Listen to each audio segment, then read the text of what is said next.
17 வயசு. ரொம்ப கஷ்டப்பட்டு என் ஃப்ரெண்ட்ஸ்ட்ட வந்து 3 சரோஜாதேவி புக், செக்ஸ் புக் வாங்கிட்டு வந்தேன். அந்த 3 புத்தகங்களையும் படித்துக்கிருக்கேன். செக்ஸ் புக் படிக்கிறேன். 17 வயசு பையனுடைய கேள்வி, 17 வயசு பையனுடைய காமம், 17 வயசு பையனுடைய வாழ்க்கையை புரிந்து கொள்ள வேண்டும் என்ற ஒரு 17 வயசு பையனுடைய கீழ்மைன்னு சொல்லலாம். அப்போ படிச்சுக்கிட்டே இருக்கும்போது யாரோ கதவை தட்டிட்டாங்க. நான் யாருன்னு கேட்டேன். எங்கள் அம்மா. அவள் வந்து சமூகத்தை வந்து விளக்கமாத்த எடுத்து வந்து கூட்டுறதுக்காக வரல, விளக்கமாத்தால் அடிக்காதீங்கன்னு சொல்கிறதுக்காக வந்திருக்கேன். எத்தனை நாட்கள் என்னை வீட்டுக்குள் அடக்கி இருக்கிறீர்கள்? எத்தனை நாட்கள் என் பூஜை அறைக்குள் வரவிடாமல் என்னை அழைக்கிறீர்கள்?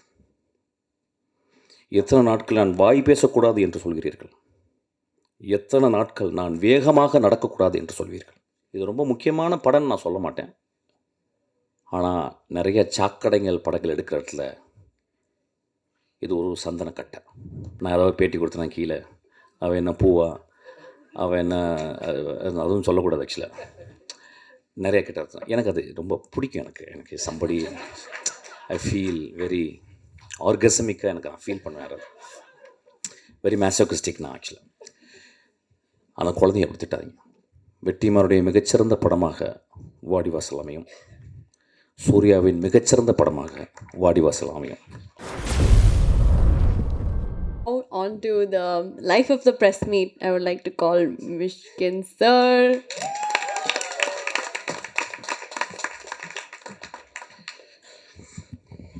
Vetri, you should let me, after finishing my thing, I should go and sleep. நான் நைட்டு 2 மணிக்கு 3 மணிக்கு பார்த்து முடித்தேன் படத்தை. ஆஃப்டர் தட் 6:30 மணிக்கு பெல் வச்சேன். ஆனால் தூங்கவே இல்லை.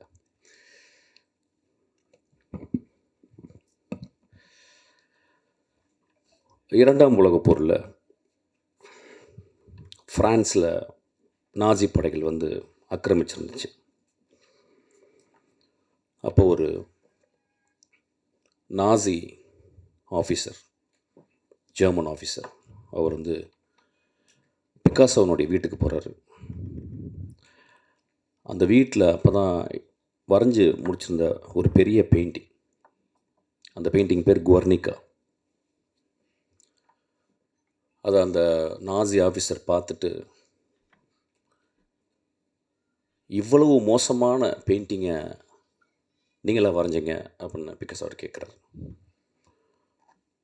பிக்காசோ சொல்கிறாரு, இல்லை நீங்கள் தான் வரைஞ்சிங்க அப்படின்னாரு. குவர்னிகா போரின் இழிவை, போரின் தேவையற்ற தன்மையை, உலகத்தில் குவர்னிகா மாதிரி இது வரைக்கும் எந்த ஒரு கலைப்படைப்பும் விமர்சனம் செய்யவில்லை.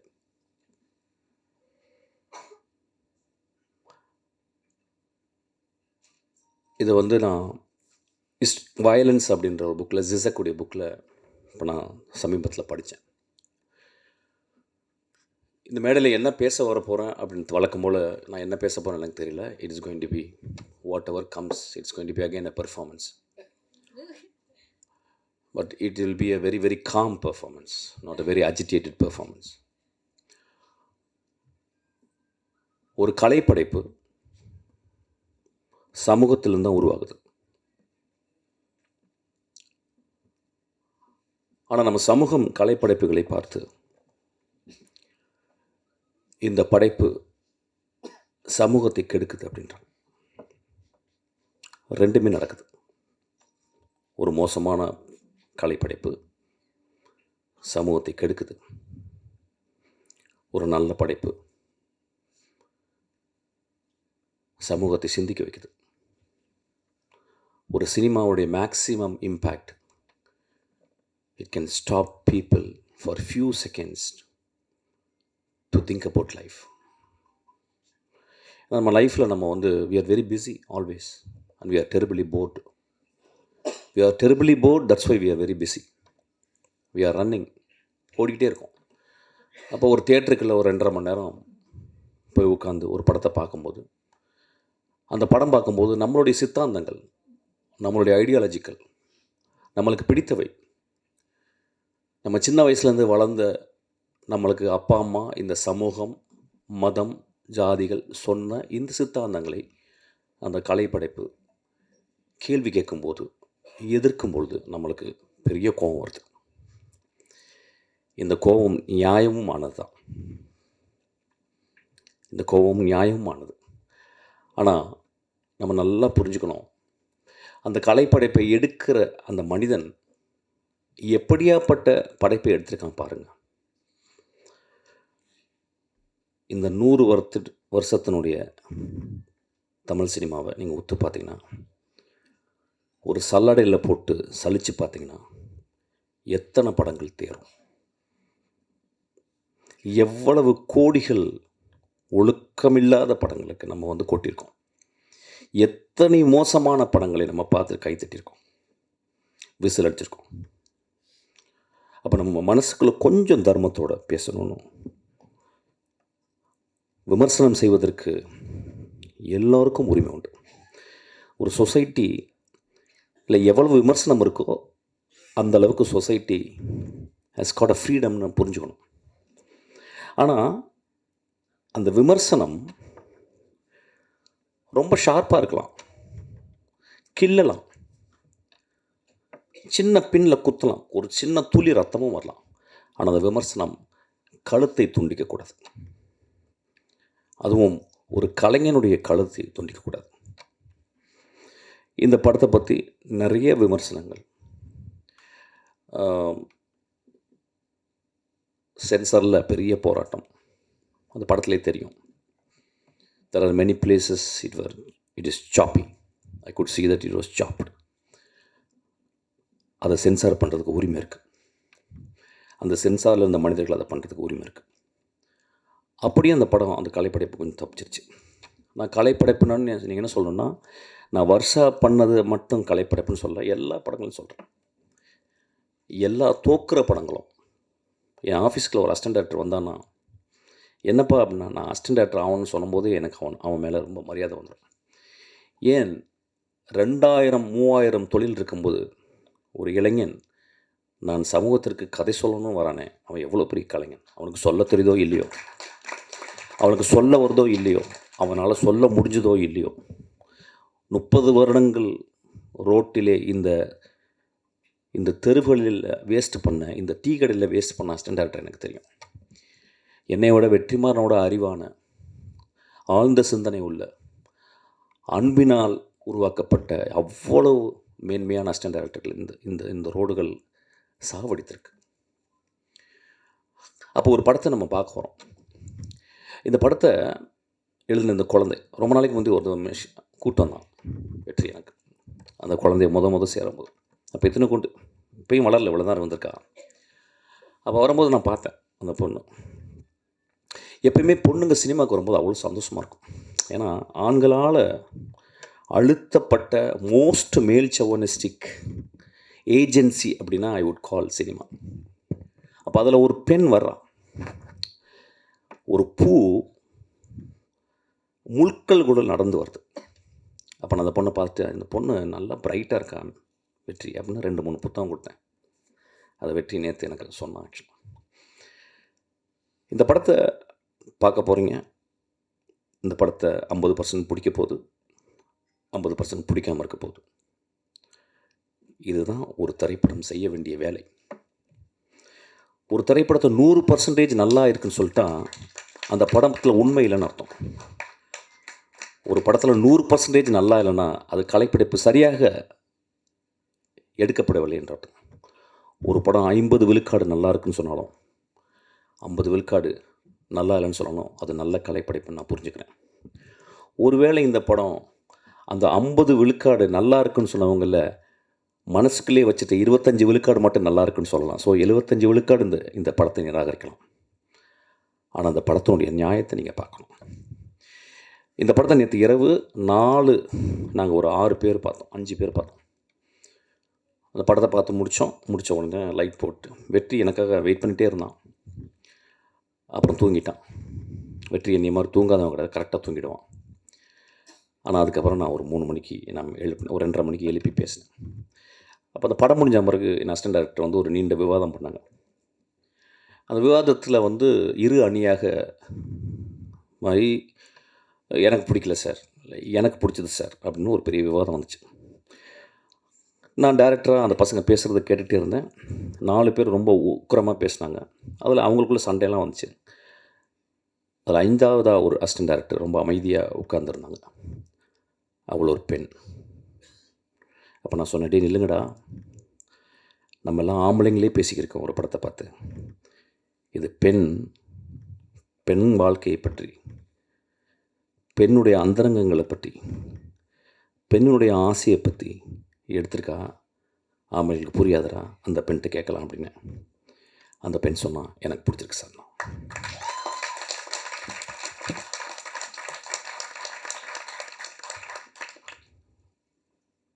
இந்த படத்தை ஏன் வந்து வர்ஷா பேட் கேர்ள்னு வச்சா, ஏன் குட் கேர்ள்னு வைக்கல? அது கொஞ்சம் ஒத்து பார்க்கணும். அவள் வந்து சமூகத்தை வந்து விளக்கமாத்த எடுத்து வந்து கூட்டுறதுக்காக வரல, விளக்கமாத்தால அடிக்காதீங்கன்னு சொல்கிறதுக்காக வந்திருக்கான். ஏன் அவள் வந்து குட் கேர்ள்னு வைக்கல, பேட் கேர்ள்னு வச்சானா அந்த அந்த கதாசிரியன், அந்த குழந்தைக்குள்ள கதாசிரியன், அந்த குழந்தைக்குள்ள வாழ்க்கை அனுபவம், அந்த குழந்தை சந்தித்த மோசமான தருணங்கள், இதெல்லாம் ஒரு பெண்ணை எப்படி பண்ணுது அப்படின்றதுக்கு ரொம்ப மனசுலேருந்து ஆழமாக எனக்கு தெரியும். ஒரு படத்துக்கு டைட்டில் வைக்கிறதுக்கு 6 மாதம் ஆகுது, எனக்கும் வெற்றிக்கலாம். ஆனால் ஒரு பெண் வந்து நான் ஒரு பேர்ட் கேர்ள்னு சமூகத்தில் சொல்லியிருக்கேன். என்னை பேர்ட் கேர்ள் நீங்கள் சொல்கிறீங்களே, நீங்கள் கொஞ்சம் ஒத்து பாருங்கள், என்னை கொஞ்சம் ஒத்து பாருங்கள், என் வாழ்க்கையை ஒத்து பாருங்கள். உங்களுக்கு 30 நாட்கள் ஓடி போகுது, என் 30 நாட்கள் உங்களை மாதிரியா ஓடுது? எத்தனை நாட்கள் என்னை வீட்டுக்குள் அடக்கி இருக்கிறீர்கள்? எத்தனை நாட்கள் என் பூஜை அறைக்குள் வரவிடாமல் என்னை அழைக்கிறீர்கள்? எத்தனை நாட்கள் நான் வாய் பேசக்கூடாது என்று சொல்கிறீர்கள்? எத்தனை நாட்கள் நான் வேகமாக நடக்கக்கூடாது என்று சொல்வீர்கள்? அப்படின்னு ஒரு கேள்வி கேட்டிருக்கேன். இந்த கேள்வி ஒரு பெரிய கலைப்படைப்பின் அல்லது ஒரு பெரிய தர்மத்தில் இருந்து எழுந்த கேள்வி அல்ல. ரொம்ப சிம்பிளான கேள்வி, ரொம்ப எளிமையான கேள்வி. எனக்கு நல்லா ஞாபகம் இருக்குது. 17 வயசு, ரொம்ப கஷ்டப்பட்டு என் ஃப்ரெண்ட்ஸ்கிட்ட வந்து 3 சரோஜதேவி புக், செக்ஸ் புக் வாங்கிட்டு வந்தேன். ரொம்ப கஷ்டம், அது கிடைக்கிறது ரொம்ப கஷ்டம். அது பெரிய அண்ணாங்கள்லாம் சொல்லி அப்படி இப்படி. ஏன்னா ஒரு புக்கு படிக்கணும்னா 3 புக் வாங்கிட்டு வந்து அதை வந்து ஒளிச்சு வச்சு கிட்டத்தட்ட 1 மாதம் எங்கள் அம்மா என் வீட்டை விட்டு வெளியே போகிறதுக்கு வெயிட் பண்ணிகிட்டே இருக்கேன். எங்கள் அம்மா மார்க்கெட் போயிட்டு வருவாங்க. ஆனால் அது எடுக்க போகும், ஆனால் பயம் இருக்கும். ஒரு வேகமாக அந்த படங்களை மட்டும் பார்க்குறது, பிளாக் அண்ட் ஒயிட் படங்களை. அதை பார்த்துட்டு வந்து அம்மா வந்துருவாங்களோன்ற பயத்தை நான் வந்து திரும்பி ஒழிச்சு வச்சுருவேன்.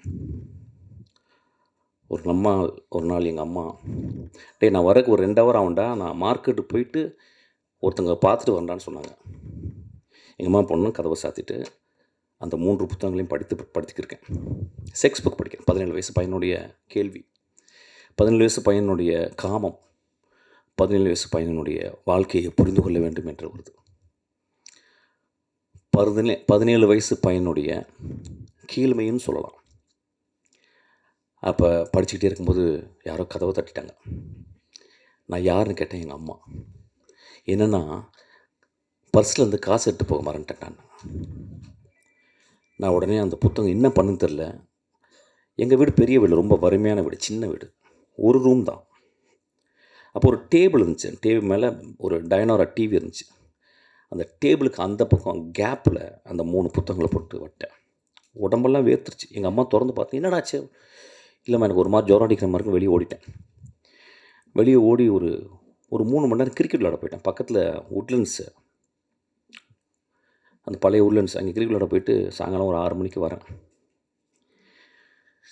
வந்தால் எங்கள் அம்மா வெளியே ஏதோ கூட்டிக்கிட்டு இருக்காங்க. நான் உள்ளே போகிறேன். பார்த்தா எனக்கு பெரிய ஷாக்கு. அந்த 3 புத்தகம் ஏதோ கூட்டிருக்காங்க போல். உள்ளே போய் பார்த்தா அந்த 3 புத்தகம் இருக்குது. அதை எடுத்து எங்கள் அம்மா அந்த டேபிளில் வச்சு அது மேலே ஒரு சின்ன பேப்பர் வெயிட் வச்சுருந்தாங்க. எங்கள் அம்மாவை நான் பெரிய கடவுளாக பார்த்து தரணும். நண்பர்களே, இப்போ நான் ஒரு சின்ன சுச்சுவேஷனை மாற்றுறேன். அந்த 17 வயது இன்றைக்கி உங்கள் முன்னால் பேசிக்கிருக்கேன். இந்த பையன் ஒரு பெண்ணாக இருந்தால் என்ன இருக்கும் யோசிச்சு பாருங்க. அப்போ எனக்கு ஒரு சுதந்திரம், ஒரு பெண்ணுக்கு சுதந்திரம் கொடுப்போமா? எங்கள் அம்மா அநேகமாக அவளை விளக்கமாத்தால் அடித்திருப்பாள் என்று நினைக்கிறேன். காமம் ஆண்களுக்கு மட்டும் சொந்தமா? ஏன் கடவுள் ஆண்களுக்கு குழந்தை பெக்கக்கூடிய தகுதியை கொடுக்காமல் 10 மாதம் சுமக்கும் கற்பையை பெண்களுக்கு கொடுத்துருக்கிறான்? நம்மளோட ஒரு படங்கு மேலே தான் அவங்க. நம்மளோட ஒரு படங்கு இயற்கை அவங்கள ரொம்ப மதிக்குது. நம்மளோட அவங்க வரம் பெற்றவர்கள் பெண்கள். இந்த படத்தை நான் ரொம்ப எக்ஸ்ட்ராடினரியான படைப்புன்னு திருப்பி சொல்ல மாட்டேன். There are great moments are there. First of நீங்கள் பார்த்தீங்கன்னா இந்த படத்தினுடைய பிளானை பாருங்கள். ஒரு சின்ன குழந்தை, அந்த குழந்தை ஆனால் 3 பருவத்தை சொல்வதற்காக 3 கேமராமேனை தேர்ந்தெடுத்திருக்கான். அவள் எவ்வளோ பெரிய ஒருத்தி, அதுக்காக ஒரு கிளாப் அடிப்பான் அவளுக்கு. அவள் எவ்வளோ சீரியஸாக இயங்குறா பாருங்கள். She would have very easily asked for some great cameraman like P.C. Sriram or somebody else. They would have come for grassroots. They would have come. They would have readily accepted even for a peanut of money. அவள் ஏன் 3 எனக்கு 3 இதையும் வேறு வேறு பெர்ஸ்பெக்டிவில் பண்ணணும். இந்த உலகமே perspective கிடைக்க மாட்டேங்குது இந்த உலகத்துக்கு. அப்போ பாருங்கள், அவள் இன்னும் 30-40 வருடம் ஒரு மிகச்சிறந்த இந்தியாவின் மிகச்சிறந்த டைரக்டர் ஆக போகிறதுக்கு இங்கே விதைய ஆரம்பிக்குது. அவள் 3 பெர்ஸ்பெக்டிவ்களை பார்க்குறான். அதுக்கப்புறம் தெரிஞ்ச ஒரு ஹீரோயினை யாரோ கூட்டியாந்து அது பண்ணல, யாரோ ஒரு தெரியாத ஒரு பொண்ணு இவ தேடுறான். இந்த வாழ்க்கையில் வருஷமும் இருக்கா அந்த படத்தில் நடித்த அந்த கதாநாயகனுக்கும் அந்த வாழ்க்கை இருக்குது. இங்கே இருக்க எல்லா பெண்களும் அந்த வாழ்க்கை இருக்குது. இந்த மாதிரி ஒரு விழாவை நான் பார்த்ததே இல்லை. முழுக்க முழுக்க ஆண்களால் ஆக்கிரமிக்கப்படும் ஒரு விழா இன்று முழுக்க முழுக்க பெண்களால் இருக்கு. முழுக்க முழுக்க ஆண் தன்மையால் டாமினேட் செய்யப்படும் ஒரு மேடை இன்று முழுக்க முழுக்க பெண் தன்மையாக உள்ள வெற்றிமாறன். எனக்கு தெரியும், வெற்றிமாறன் பார்க்கல பயங்கரமாக என்ன ராஜா அப்படிலாம் சொல்லுவான். அவனை மாதிரி ஒரு ஒரு கிரியேட்டர்னா யார் தெரியுமா? பெண் தன்மை மனசுக்குள்ளே இருக்கணும், உடம்புல இருக்கணும். அதனால தான் ஏஆர் ரஹ்மான், இளையராஜாவும் பெண் தன்மை ஜாஸ்தியாக இருக்கும். கிரேட் கிரேட் கிரேட் அவங்க தான். எனக்கு வெற்றிமாறனுடைய ரொம்ப நெருங்கி எனக்கு தெரியும். நான் அவ்வளோ பக்கத்தில் அவனை அப்படியே ஒத்து பார்த்துருக்கேன். வெற்றிமாறன் இன்றைக்கி இவ்வளோ உயரம் வந்திருக்காருன்னா படித்து படித்து படித்து படித்து சினிமாவை சிந்திச்சு சிந்திச்சு சிந்திச்சு தான் வந்திருக்கான். அந்த பட்டறையில் இன்றைக்கி ஒரு கத்தி வந்திருக்கு, ஒரு முள் வந்திருக்கு, ஒரு பூ வந்திருக்கு. முள்ளு குத்தணும். கத்தி ஆப்பிள்களை வெட்டுறதுக்கு தேவைதான், ஆனால் பூவை நம்ம கசிக்கக்கூடாது.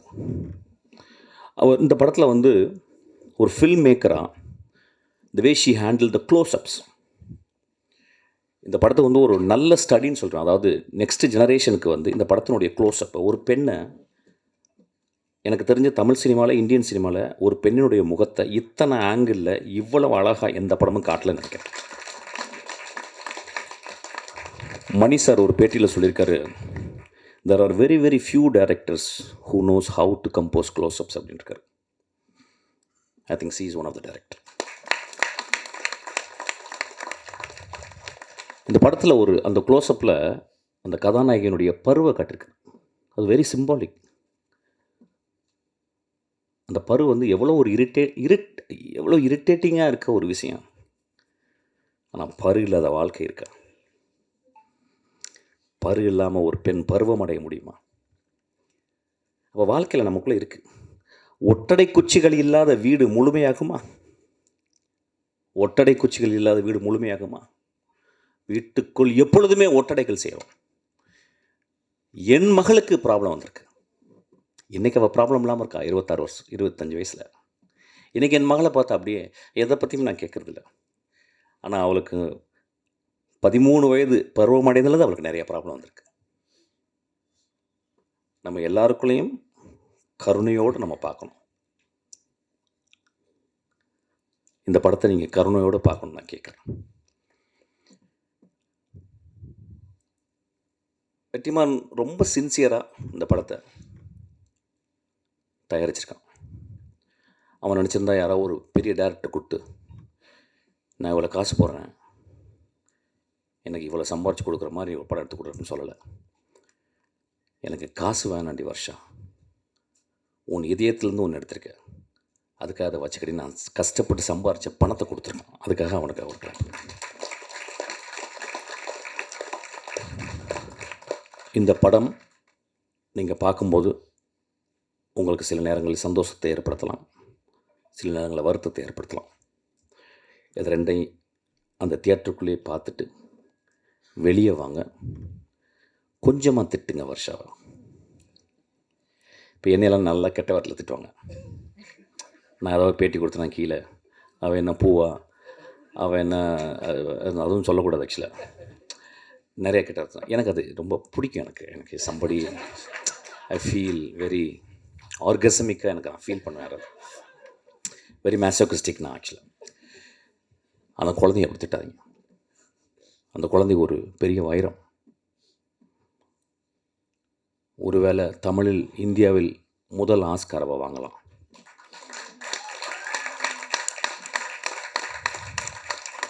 ஒருவேளை அவருடைய அடுத்த படங்கள் நேஷ்னல் அவார்டு வாங்கலாம், வெற்றிமாறன் போல். அவன் ஏன் இந்த படத்தை சொல்லலாம்னு நீங்கள் பார்க்கணும். ஏன் சொல்கிறான்?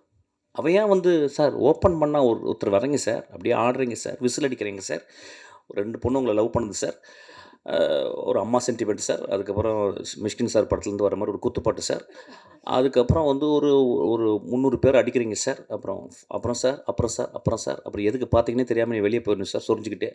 இப்படி கதை பண்ணலை. அவள் என்ன பண்ணுறான், முதல் கதை இருக்குல்ல, முதல் கதை முதல் குழந்தை மாதிரி. அது சில நேரம் மோஸ்ட் ஆஃப் த டைம்ஸ் சவள குழந்தைங்கள தான் வரும். ஆனால் அந்த குழந்தைய ரொம்ப பத்திரமாக, முதல் குழந்தை எந்த குழந்தை பெக்கணும்னு எடுத்து பெற்றிருக்கான் அந்த தாய். அந்த படம் ரிஸ்க்கு தான். அவள் தான் பெருந்தாய். ஏன்னா அவள் சமூகத்தை ஏமாற்ற வரல.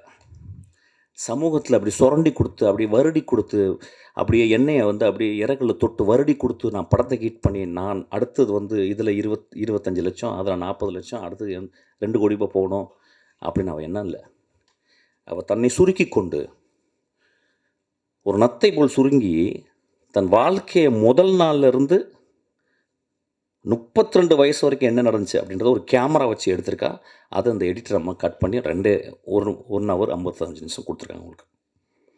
It was her own life, R it was her own dearest friends life. அதை நம்ம ரெஸ்பெக்ட் பண்ணணும், அதை நம்ம புரிஞ்சுக்கணும். நல்லா யோசிச்சு பாருங்கள், எவ்வளவு மோசமான படங்களை நம்ம பார்க்குறோம். அந்த படத்தை நம்ம குழந்தைங்களை கூப்பிட்டு பார்க்க முடியுமா? நம்ம மனைவியை கூப்பிட்டு போய் பார்க்க முடியுமா? நம்மளுடைய தங்கச்சியை கூப்பிட்டு போய் பார்க்க முடியுமா? எவ்வளவு விரசமான, எவ்வளவு மோசமான. இந்த படத்திலும் விரசம் இருக்கிறது. அந்த விரசத்தில் விரதம் இருக்கிறது. அந்த விரசத்தில் தெய்வீகத்தன்மை இருக்கிறது. ஒரு குழந்தையினுடைய படத்தை நீங்கள் பாருங்கள். இது ரொம்ப முக்கியமான படம்னு நான் சொல்ல மாட்டேன். ஆனால் நிறைய சாக்கடைகள் படங்கள் எடுக்கிற இடத்துல இது ஒரு சந்தனக்கட்டை.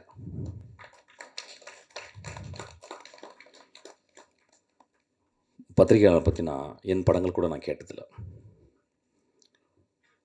இந்த படம் உங்களுக்கு பிடிக்கும், இந்த படம் உங்களுக்கு பிடிக்காமையும் போகலாம். It depends. ஆனால் கொஞ்சம் மனதில் கொஞ்சம் ஈரத்தோட அந்த பெண்ணுடைய ஹானஸ்டியை பார்த்துட்டு, ஏன் இந்த படம் எழுதணும் அவன் அப்படின்ற ஒரு ஹானஸ்டியை கொஞ்சம் பார்த்தீங்கன்னா, உங்கள் எழுத்தில் அந்த மையோடு சேர்ந்து கொஞ்சம் உதிரமும் வரும், கருணையும் வரும். இந்த படத்துக்கு 36 மார்க்காவது போடுங்க. இந்த படத்தை ஃபெயில் ஆக்கிறாதீங்க. இப்போ என் படத்தெல்லாம் ஃபெயில் ஆக்குவாங்க என்னால் உரிமை இருக்கு. ஏன்னா நான் வந்துட்டேன். வெற்றிமாறன் படத்தை ஃபெயில் ஆக்கலாம், அவனுக்கு வந்துட்டான். ஆனால் என் குழந்தை, உங்களுடைய மகள் வர்ஷா, அவளை பத்திரமா பார்த்துங்க.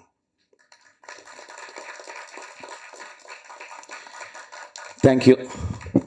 ரொம்ப அமைதியாக பேசிட்டேன்ல. ஓகே, அடுத்து நான் ஒரு ரிக்வெஸ்ட். இதுதான் கான்ட்ரவர்சி. இது வெற்றிக்கு ரொம்ப நாளாக வாடிவாசல் வரணும்னு எதிர்பார்க்குற ஒரு ஆடியன்ஸில் நானும் ஒருத்தன். ஏன்னா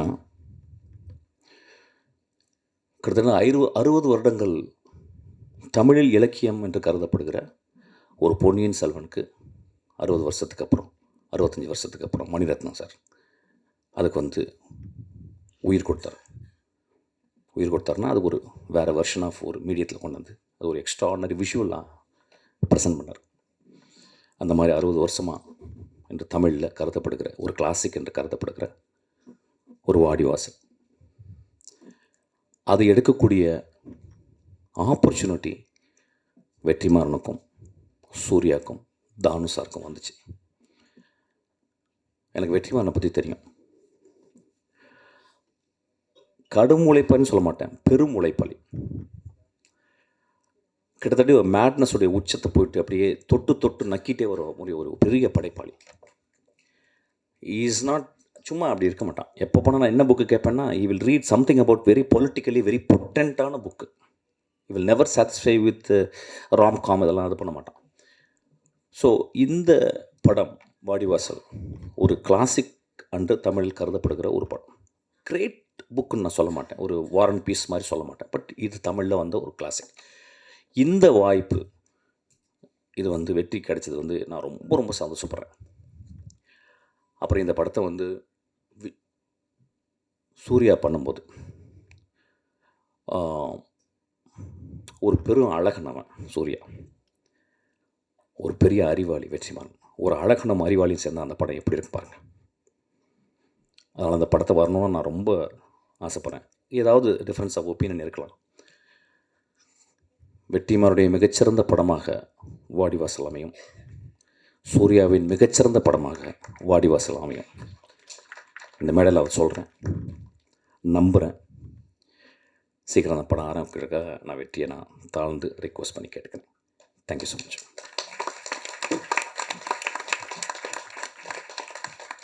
ஸ்டேஜில் ஏற்றும் போதே சொன்னேன்ல இந்த மாதிரி டஃப் ஆக்ட் டு ஃபாலோ அப்படின்னு. Really do have a tough act to follow now. Sorry, தூக்க கழகத்தில் ஒன்றும் பேச முடியல. ஆக்சுவலாக நிறையா மறந்துட்டேன். அந்த ஹீரோயினாக நடித்தவங்க, அவங்க பேர் என்னம்மா? அஞ்சலி. ரொம்ப எக்ஸ்ட்ரானரி பெர்ஃபார்மன்ஸ்.